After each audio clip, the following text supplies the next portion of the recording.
Hello and welcome. You're watching Gravitas. I'm Molly Gambhir. Let's get started.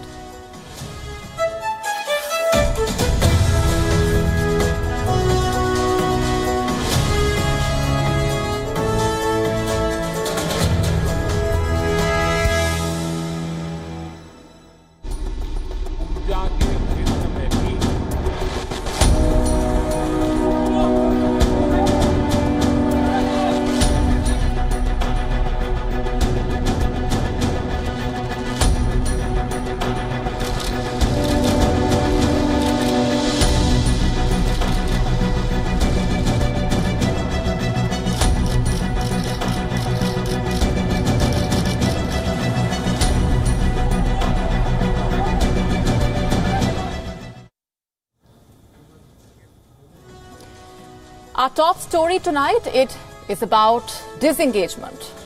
And given the times we live in, that sounds like a breakthrough in itself. And the one I am talking about is a crucial one. I'm talking about disengagement between India and China. And this breakthrough comes after 27 months following 16 rounds of talks. The disengagement is taking place in the Gogra Hot Springs border area in the Western Himalayas. But what led to it? Why is this happening now? What is playing out behind the scenes and what is the messaging from either side? Where do things go from here onwards? We discuss over the next few minutes.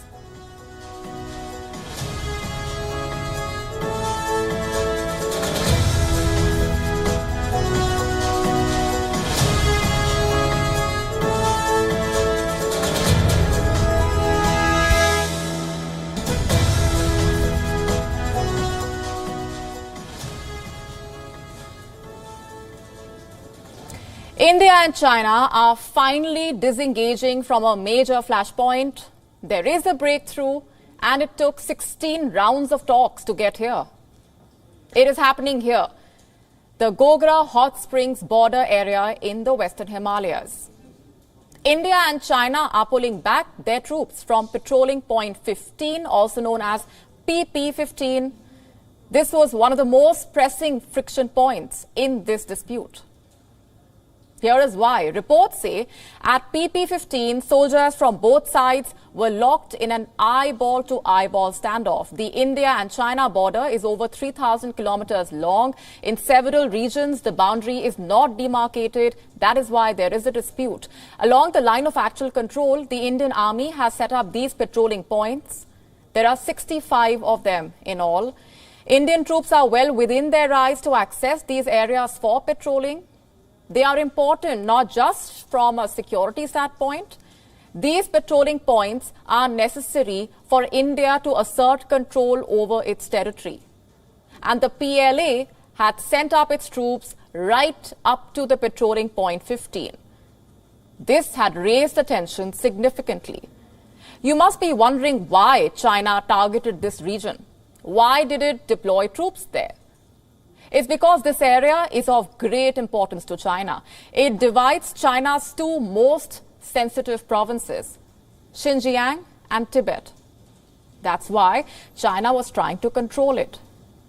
India's concerns are also driven by the events of the past. Chinese troops had targeted hot springs in 1962, that is during the Sino-India War. It lasted a month. India suffered a setback during this conflict. China was successful in consolidating its positions, but the hot springs area was not a flashpoint. Yes, the Chinese troops did target it, but the fighting there was feeble in 1962. Not this time. There was a serious build-up. The standoff at the patrolling point 15 lasted over 2 years. All through this time, China has pushed its claims hard. Then why disengage now? What are the possible factors that led to this disengagement? Well, there are a few reasons that come to mind. First, the upcoming Shanghai Cooperation Organization or SCO summit. It is happening next week in Uzbekistan. Chinese President Xi Jinping will attend it. Indian Prime Minister Narendra Modi is expected to go as well. And there is intense speculation over this event. Prime Minister Modi and President Xi have not met since November 2019. They will be in the same room after almost 3 years. Will they greet each other? Will there be a pull aside? All these questions are hanging in the air. Any dialogue between the two leaders was unlikely until today. Will this disengagement now revive the chances for a dialogue? We will have to wait and see. But China has been sending out some signals. Let's take you back to March. Chinese Foreign Minister Wang Yi visited India. Beijing tried to reset ties with New Delhi. Here is the pitch that Wang Yi presented. This is from Chinese state mouthpiece Xinhua. They reported about Wang Yi's visit to India. I'm quoting, Wang said that China and India, as two rational major developing countries, should put their border issue at a proper position in bilateral relations. The border issue should neither define nor affect the overall development of the China-India ties. This is what the Chinese foreign minister told the Indian leadership. Beijing wanted to keep the border issue on the back burner and focus on other aspects of the relationship. We all know how that went. India completely rejected China's pitch. New Delhi sent out a clear message to Beijing. There can be no normalization of ties until the border standoff is settled. Listen in to what India's External Affairs Minister S. Jaishankar said last week. Much of the future of Asia depends on how relations between India and China develop in the foreseeable future. For ties to return to a positive trajectory and remain sustainable, they must be based on the three mutuals: mutual sensitivity, mutual respect, and mutual interest. Their current status is, of course, well known to all of you. I can only reiterate that the state of the border will determine the state of the relationship. The state of the border will determine the state of the relationship. It is as simple as that. Remember, this standoff is not yet over. Troops from both sides still remain engaged in a face-off in Depsang and Demchok. They are perhaps the only remaining flashpoints right now. Beyond that, each side still has around 50 to 60,000 troops along the line of actual control. So there is still a long way to go.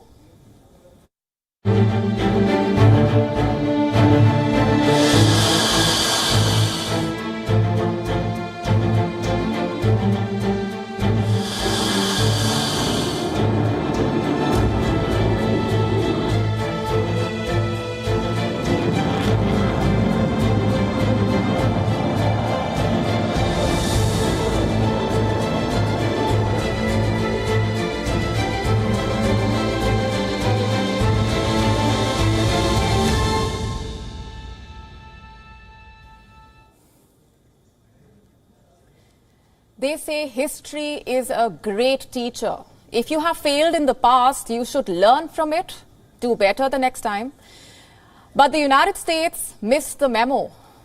After all the betrayals, the double standards, all the failed promises, Washington is once again helping Pakistan. How exactly? By upgrading the country's fighter jets. Pakistan operates a fleet of around 80 F-16 fighter jets.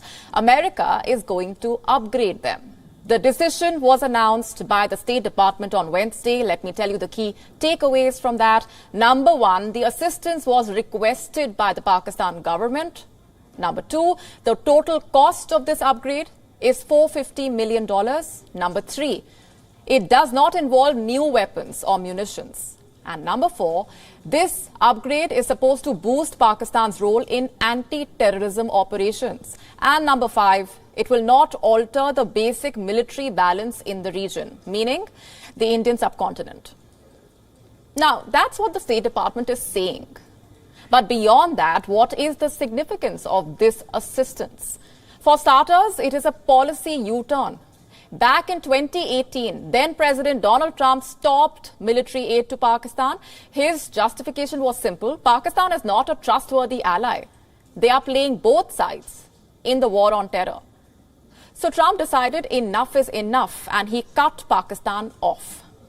But 3 years later, Joe Biden has reversed that policy. He will be upgrading Pakistan's F-16 fleet. The question is why? What has changed since 2018? Has Pakistan redeemed itself in these last 3 years? Far from it. In fact, they doubled down on their betrayals. Just think back to August 2021. The Taliban stormed back to power in Afghanistan, and who was supporting them? The same Pakistan. And 1 month after Kabul fell, Pakistan's spy chief landed there. He held talks with the Taliban leadership. Multiple reports accuse Pakistan of tacitly supporting the Taliban's conquest. And America knew all of this. For a while, it seemed like they had finally understood Pakistan's double game. All the signs were encouraging. Joe Biden did not speak to former Prime Minister Imran Khan. No bilaterals, no summits, not even a phone call. Not just that, he snubbed Imran Khan at the Summit of Democracy. 111 nations were invited, but Pakistan and Imran Khan were not. So just what has changed now? We can think of 3 reasons behind why the US is warming up to Pakistan. Number 1, the regime change in Islamabad. Imran Khan was not seen as a reliable ally in Washington. He was closer to Beijing. He even traveled to Moscow on the day of Putin's invasion of Ukraine. But the new regime is different. Shehbaz Sharif is eager to reset ties with the West. Plus, he's got the army support. Pakistan's army has historically shared good ties with the US. All their weapons, their training, their equipment, all of it came from the US. So the new leadership in Islamabad is a better bet for Washington. Reason number 2, Pakistan's changing equation with the Taliban. Their deep state holds considerable influence over many factions of the Taliban, especially the Haqqani network. The US will be hoping to leverage that influence. And at the same time, militarily, Pakistan is the gateway to Afghanistan. Reports say US drones are still using Pakistani airspace. Remember the strike on the Al-Qaeda chief, Ayman al-Zawahiri? The speculation is that that drone flew in from Pakistan. Last month, the Taliban openly accused Islamabad of sharing airspace with America. It was the norm during the US occupation since 2001, and chances are it continues today. And finally, reason number 3, the perennial excuse for supporting Pakistan, the threat of nuclear weapons falling into the wrong hands. Multiple terror groups are seeking a regime change in Pakistan, and the chief among them is the Tehreek-e-Taliban Pakistan, or the TTP. So the fear is that what if Pakistan goes the Afghanistan way? What if terror groups get nuclear weapons? And to prevent that, the West keeps propping up the next best thing. In Pakistan's case, their army. So how should India see this U-turn by the Biden administration? Any upgrade to Pakistan's fleet will have a direct impact on India, especially the F-16s. Just think back to 2019, when Pakistan scrambled F-16s to repel Indian fighters. And with these upgrades, those fighters will become more advanced. So New Delhi will be watching this very closely. And as for the US, they are trying to downplay the importance of this assistance. Listen into their statement. The proposed sale of this equipment will not alter the basic military balance in the region. Now, that message is supposed to reassure India, but the question is, will it be enough? If Joe Biden is seeking a reset with Pakistan, India must be careful, especially when it comes to weapons. You cannot call India a special strategic partner and at the same time arm India's historic rival. But India's challenges go beyond Pakistan. There are security threats rising in the east as well. New Delhi is making moves in the region. Today, an important meeting took place in Japan. The 2+2 dialogue, it happened in Tokyo. First, what is 2+2? It is a format for bilateral engagement where foreign and defense ministers from both sides take part. That's why the name 2+2. And these meetings happen on a regular basis. But this edition was significant for 2 reasons. Number one, defense ties. India and Japan are taking their defense partnership to the next level. Here is how. India and Japan have decided to hold a joint military drill. What kind of drill? A fighter exercise. And it is expected to happen soon. The second component is defense production. New Delhi has extended an invitation to Tokyo. Japanese industries have been invited to invest in Indian defense corridors. Part 3 of the plan is deeper defense cooperation. India and Japan will launch a joint service staff talks. Through this medium, the defense leadership from both sides will get a chance to engage. And there are also plans to step up maritime cooperation. Listen in now to what both sides had to say about today's discussions. The defense equipment and technological cooperation between India and Japan is one of our key priority areas. In our meeting today, I had the opportunity to propose engagements in emerging and critical technological domains. We have agreed to arrange combat exercises together as soon as possible, which will be conducted for the first time. So those are the updates on the defense front. The second big takeaway is the message to China. India and Japan both face similar security challenges. They are both concerned about a common enemy, and that's China. Let's take a look at the joint statement. This was released today after the talks. Let me read out some of the key issues mentioned there. A rules-based order, respect for sovereignty and territorial integrity, peaceful resolution of disputes, and finally, the goal of achieving a free and open Indo-Pacific. All these are aimed at China. Statements from India and Japan made that amply clear. Together, we are also poised to take forward the Indo-Pacific Oceans Initiative, Indo-Pacific Partnership for Maritime Domain Awareness, and the Indo-Pacific Economic Framework, amongst others. As Foreign Minister Hayashi mentioned, we widely discussed our regional conditions and expressed a clear stance that we cannot accept and clearly are against unilateral change in the status quo by force. Unilateral change in status quo by force. That is indeed the big worry here. China's growing military assertiveness and its constant attempts to violate territorial integrity of other countries is the core issue. Both Japan and India are facing this challenge. This week, China provoked Japan militarily. Chinese and Russian forces held a joint military drill. 6 warships took part in this exercise. They fired their machine guns into the Sea of Japan, and this was a serious provocation. The joint drills happened in a disputed region. This is the area I'm talking about. Russia calls them the Kuril Islands. Japan calls them the Northern Territories. There are 4 islands here that are contested. Both Russia and Japan claim them, but for now, Moscow controls them. And China is now stepping in to help the Russian forces assert themselves in the disputed region.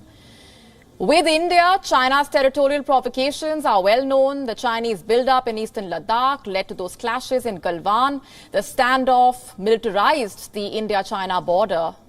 Yes, there was a breakthrough today. Indian and Chinese troops, like I mentioned, disengaged from the Gogra Hot Springs border area. But the Chinese side has not shown willingness to settle the border dispute in its entirety. And that's what brings India and Japan closer. They are like-minded partners. Both countries are democracies. They face similar challenges. India and Japan are also members of the Quad. So the growing cooperation makes sense. But New Delhi must also pull off a tricky balancing act. India's relationship with Russia recently tested New Delhi's ties with Tokyo. The Indian forces participated in the Vostok exercise hosted by Russia. The Russia-China joint drills in the Sea of Japan were a part of Vostok. They formed the maritime component of the drills. New Delhi stayed away from this. The Indian Navy did not participate in Vostok, and by doing this, India displayed sensitivity to Japan's territorial concerns. But similar challenges to come up in the future as well, considering India's relationship with Russia, and that's why New Delhi will have to walk a fine diplomatic line as it tries to boost its partnership with Japan. And India seems to be doing a lot of that recently, treading the fine line of diplomacy. And that playbook may soon have to be used again. Let me tell you why. The G7 nations have unveiled a new plan to target Russia. They want to cap the price of Russian oil. How exactly would that work? Well, right now, Russia is funding its war with gas and oil exports. They are earning billions of dollars from it. In the month of May, Russia's oil revenue reached $20 billion. The G7 wants to curb that. They want to limit the price of Russian crude. The process sounds simple on paper. All buyers must agree to purchase Russian oil at a lower price, basically at a discount. Let me give you an example here. Assume the market price of oil is $100 per barrel. According to this proposal, Russia will not be able to sell at $100. Their selling price will be capped, maybe at $90 or even $80. The cap will be decided by all the buyers together. The only condition is the price cap must be higher than the production cost, or else it makes no sense for Russia to export. Now, how will this plan help the West? It will reduce Russia's profits from oil sales, and at the same time, other oil producers will not be hurt, like Saudi Arabia or Iraq or the UAE. They can still sell oil at the market price. I know the plan sounds simple enough, but implementing this will be extremely hard. For starters, a price cap requires every buyer to be on board. That includes India and China. Both countries have increased their oil imports since the war. Put together, they are buying 11 million tons more. That's almost $9 billion. The question is, will China and India agree to a price cap? Well, why would they? Russia is already selling at a discount to both countries. Plus, Putin is not happy about this proposal. He says any country joining it will not get Russian oil.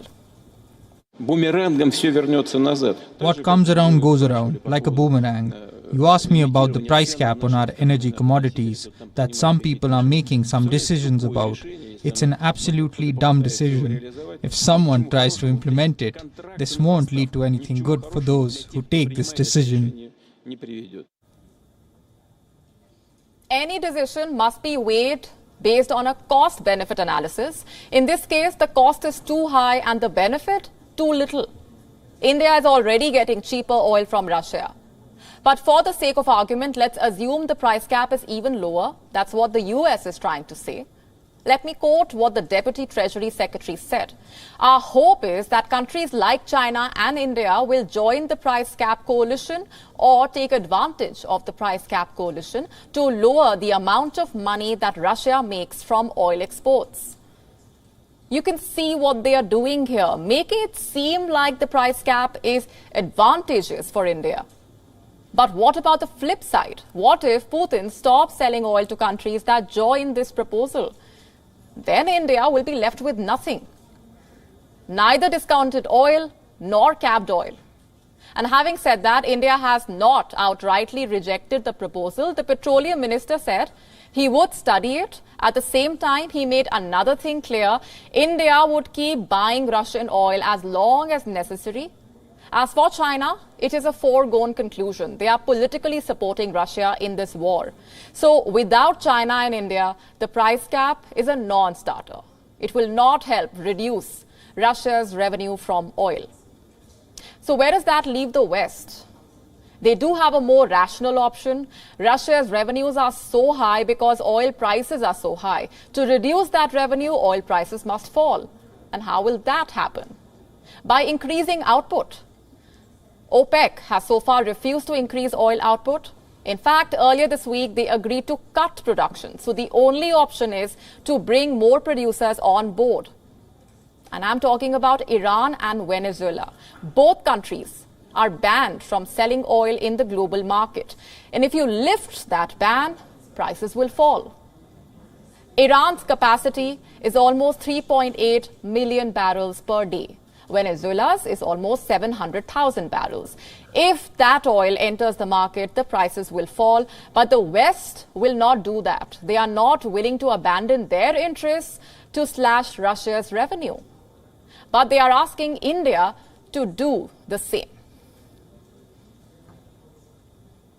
Our next story comes from Vietnam, where a karaoke bar fire has killed 32 people and left several others injured. And this was not the first bar fire in Vietnam's recent history. There have been 6 similar incidents in the last 8 years. So what lies at the root of this problem? Our next report explores. What you're looking at is a karaoke bar in Vietnam. It caught fire on the 7th of September. 32 people died. This neighborhood is in the Tuan An city. Here's where it is located on the map, just north of Ho Chi Minh City. So what exactly happened in this karaoke bar? There were around 60 people here on the night of September 7th. A fire broke out, most likely because of a short circuit. At least that's what preliminary reports are suggesting. The fire started on the 2nd floor and soon reached the 3rd. The wooden interiors made the situation all the more dire. Smoke filled the staircase and blocked the emergency exit. Many escaped through the main entrance. Some also jumped out of the building. They broke their hands and legs but survived. But there were others who could not escape the burning bar and were trapped. At least 32 people died. Tran Thi Bich Van lost her husband, brother and brother-in-law in the fire. My husband works here in Binh Duong. My brother is a fisherman from Phu Quoc and visited us this time. Yesterday morning, my husband's brother took his son here from our hometown for medical checkup. Then all of them had dinner and drank at home and went to karaoke later. At around 22:40, the police informed me. I got a call to come to the hospital to identify the victim, but I wasn't able to identify as the body was badly discovered due to the fire. The bar had 30 rooms. Rescue workers searched through the night as relatives waited outside. Authorities say the bar was abiding by fire safety measures. So what gives? History. This is not the first such incident at a karaoke bar in Vietnam. There have been 6 similar accidents in the last 8 years, killing some 58 people. In 2016, a karaoke bar in Hanoi caught fire. 13 people died. In August this year, another karaoke bar in Hanoi caught fire. A firefighter died while fighting the flames. What is Vietnam's leadership saying? This is Pham Minh Chinh. He's the Prime Minister of Vietnam, and he has ordered an inspection of high-risk venues in the country. Bar fires are not endemic to Vietnam. A music bar recently caught fire in Thailand. It happened in the country's Chonburi province. This is where it is located on the map, about 160 kilometers southeast of Bangkok. The fire broke out on the 5th of August. The bar was crowded and lined with flammable soundproofing. It took 2 hours to put out the blaze. Around 13 people died. The bar was illegal. It did not have the license to operate in the area. Are lax safety standards the reason for bar accidents in this part of the world? Are business owners not taking enough precautionary measures while catering to the rising demand for nightclubs, bars and similar establishments? In 2016, Vietnam decided to run a countrywide audit of fire prevention measures at bars and clubs. But clearly, not enough was done.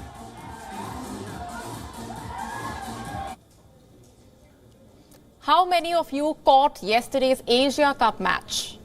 Pakistan was playing Afghanistan. The match went right down to the wire. There was some really good cricket on display. But do you know what happened after the match? Things got ugly. Afghan fans started destroying chairs inside the stadium. They clashed with their counterparts from Pakistan. What led to this sort of violent outburst? Was it just disappointment? Or is it part of the larger fan culture in South Asia? Our next report tells you. Those last 2 overs, the Afghanistan have bowled. It was a nail-biter at the Sharjah Cricket Stadium. Pakistan versus Afghanistan. The game went down to the last over. Pakistan needed 11 runs of 6 balls to win. That too with just 1 wicket in hand. Strike 6. Hasnain, he's come to the party. As it turned out, Pakistan held their nerve. They beat Afghanistan and marched into the finals of the Asia Cup. He's done it. Pakistan have won. The cricket on display was top-notch, but what happened afterwards, not so much.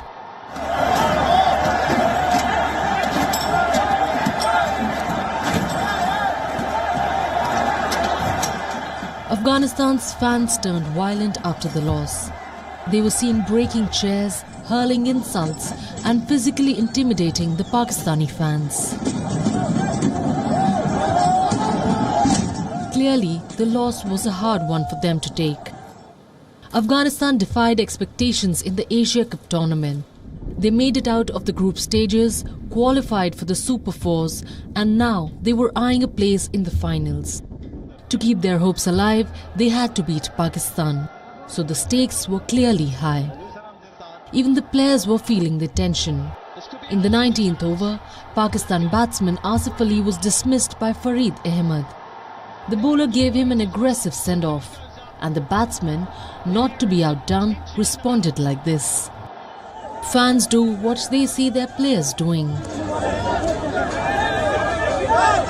In this case, both Pakistan and Afghanistan missed their mark.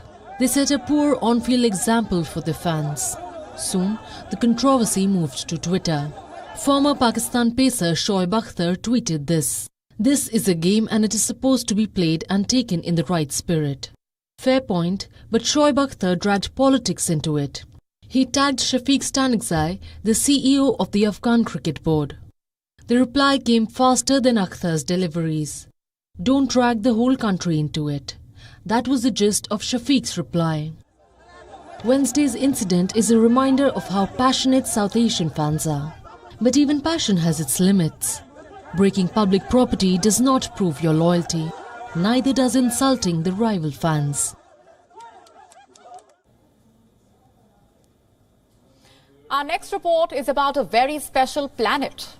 It is over 100 light years away from our planet Earth, and scientists believe it is potentially habitable, meaning there could be life on this planet. Just what all do we know about this newly discovered planet? Our next report getting you more. If the Earth becomes inhabitable, where do we go? This question has haunted scientists for ages. It has also triggered many discoveries, space missions and research. Rovers have been sent to Mars with the hope that they can find some sign of life and set in motion the Great Migration. So far, there's been no luck, but a bright light has come from a least expected spot. Scientists have discovered 2 new super-Earths. First things first, what are super-Earths? These are planets that are larger than Earth, but lighter than icy planets like Neptune and Uranus. There are 1,600 known super-Earths. The 2 newly discovered ones are over 100 light-years away from Earth.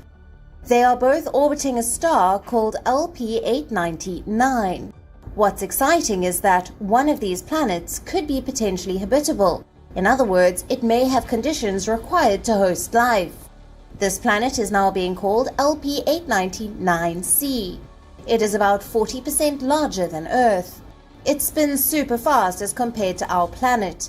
The Earth takes 365 days to revolve around the Sun. LP899c takes just 8.5 days to complete an orbit around the star. Like we said, it is super fast. Also, this planet is merely 3.7 million miles away from its Sun. The Earth, in comparison, is 93 million miles away. LP899c is closer to its star than Mercury is to our Sun. And we are talking about 10 times closer. How is the temperature bearable then? Because LP899c's star is 6.5 times smaller than the Sun. Also, the star's surface temperature is half of that of the Sun. Scientists say the planet is located in the habitable zone, meaning it is neither too hot nor too cold for alien life. Could we move there? Or is there already life on this planet? So far, we don't know. Next question, who exactly found this planet? It was first spotted by TESS. That's NASA's Transiting Exoplanet Survey satellite. Then a Speculoos telescope studied it. Speculoos stands for Search for Habitable Eclipsing Ultra-Cool Stars. This is what the telescopes of the Speculoos project look like. There are several such telescopes, but all of them have a specific job, and that is to find planets that have conditions to sustain life. Now scientists will need to study this newly found planet's atmosphere before they can confirm whether or not it's habitable. And this is where the James Webb Space Telescope comes into play. NASA's $10 billion telescope will likely be commissioned to study LP899c. Here's hoping for a eureka moment. Bureau Report, WION, World is One. We are currently in 2022. Countries have opened up, people are traveling, and the new COVID-19 variants are not as potent. A large part of the world may be over the Wuhan virus pandemic, but some are still living and struggling with it every single day. I'm talking about long COVID. First, what is long COVID? According to the World Health Organization, it is a complex medical condition. To start with, it is very hard to diagnose. No one can know right away if they have long COVID or not. Secondly, there is no one symptom. Exhaustion, depression, pain, fever, heart palpitations, cognitive impairment, you name it, and it is a symptom of long COVID. Let me now talk about a study that came out today. It has talked about the link between mental health and long COVID. What does it say? If you are stressed, anxious, or even depressed, before catching COVID-19, you will be more prone to get long COVID. It was a study involving almost 55,000 volunteers in the United States. So if they were depressed, it raised the risk of illness by 32% to 46%. But this does not mean mental health issues cause long COVID. Over 40% of those who developed long COVID in the study had no signs of distress, but they still developed long-term effects. But if you did deal with mental health issues, the risks were then higher. And the condition is even being linked to suicides. Many who suffer from long COVID are dying by suicide. There is no concrete data on the frequency, but officials signal it as a hidden crisis, one that the world is currently blind to. In America alone, the condition has impacted up to 23 million people. It pushed roughly 4.5 million out of work. That is equal to about 2.4% of America's workforce. Across the world, the figures are even more staggering. In the first 2 years, 150 million people have suffered from long COVID. The bigger problem here is the lack of information. In the last 3 years, the potential long-term effects have been poorly understood. The world was blindsided by the pandemic, so they did not really care about the long-term effects. They were more worried about the task at hand. They were busy developing vaccines or dealing with patients. But now countries are slowly looking at the bigger picture. They are trying to tackle this hidden crisis. So we've talked about long COVID, but there are still a few questions that are left unanswered, and let me try to answer them for you. First, how exactly is long COVID caused? There are a lot of ideas, a lot of points here. No one has any concrete answer. It is usually when the virus may have been cleared from most of the body, but some of it continues to linger on. And this triggers an overactive immune response.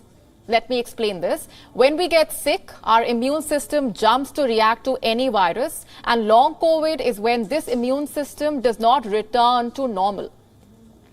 So what happens then? The infection ends up altering how the organs function. Some find it difficult to control the blood sugar levels.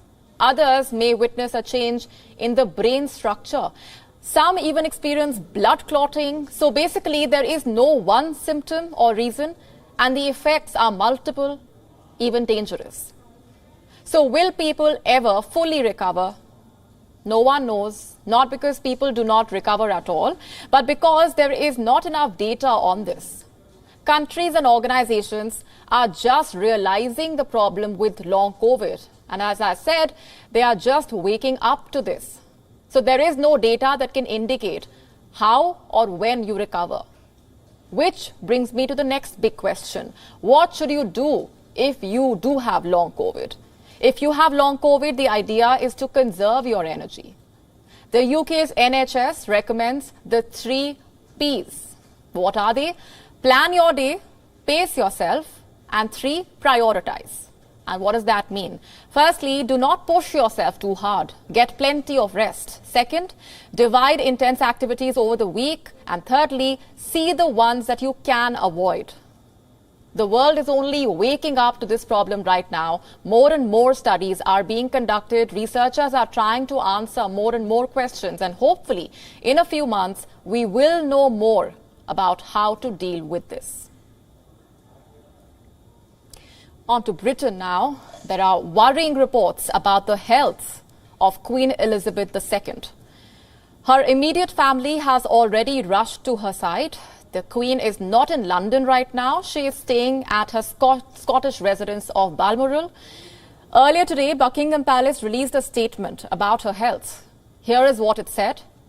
Following further evaluation this morning, the Queen's doctors are concerned for Her Majesty's health and have recommended she remain under medical supervision.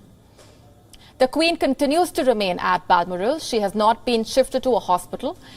But her immediate family was informed about her condition, and Prince Charles, Prince William, Prince Harry have rushed to her side in Balmoral. Just days ago, the Queen had hosted Britain's new Prime Minister, Liz Truss. She invited Truss to form a government after Boris Johnson's resignation. The 96-year-old is the longest reigning monarch in British history. She inherited the throne at the age of 25. And in 2015, she surpassed Queen Victoria's reign. And during this time, Queen Elizabeth II has witnessed some historic events, from wars to recessions to pandemics. She appointed 15 British prime ministers, 15 of them. She also met 13 of the last 14 presidents of the United States. British politicians have tweeted out wishes for her speedy recovery. The Prime Minister said the entire country was concerned about the monarch's health as well. The opposition leader, Keir Starmer, said he was deeply worried by the news. Needless to say, Britain is praying for their longest-serving sovereign. Let's now tell you what else made news. Time for Gravitas Global Headlines. Ukrainian military claims it had recaptured parts of Donbas and over 20 towns and villages in the northeastern Kharkiv region as a part of a counter-offensive against Moscow's forces. U.S. health authorities announced they would carry out a clinical trial to test different dosing strategies of the Jynneos monkeypox vaccine amid uncertainty over its effectiveness. UK Prime Minister Liz Truss announces plans to cap average household energy bills at £2,500 a year from October. From the 1st of October, a typical household will pay no more than £2,500 per year to ease a cost of living crisis that has left people and businesses across the UK facing a bleak winter. Australia's Senate votes to ensure the government's elevated target of reducing greenhouse gas emissions by 43%, to bring it below the 2005 levels by the end of the decade. The second suspect sought by Canadian authorities in a stabbing spree died shortly after his arrest due to self-inflicted wounds. A man killed at least 4 people and wounded 3 others in an hours-long shooting rampage across Memphis before a high-speed chase that ended with his arrest. Wildfires in central and northern Bolivia are threatening at least 4 forest reserves. Strong winds of more than 90 kilometers per hour increased the intensity of at least 16 major fires in Santa Cruz and 4 in Beni. After a prolonged drought, heavy rains have lashed Uganda, causing deaths, flooding and destruction of crops. In the latest, landslides triggered by intense rainfall have caused the deaths of at least 15 people. Liverpool suffer a shock 4-1 defeat against Italian side Napoli in their Champions League opener. There were no such problems for Spanish giants Barcelona. Striker Robert Lewandowski scored a brilliant hat-trick to secure 3 points for the Catalan club.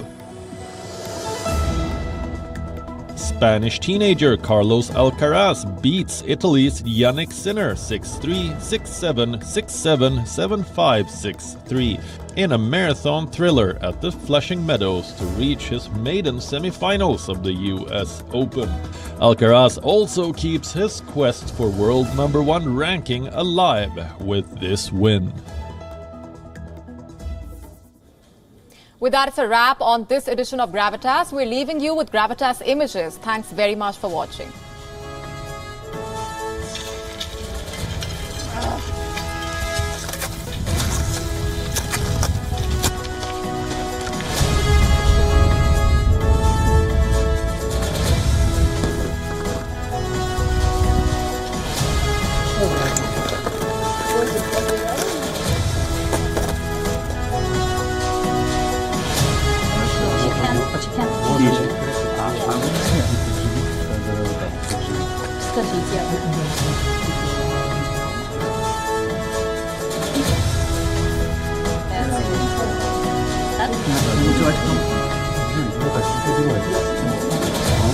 How happy he is.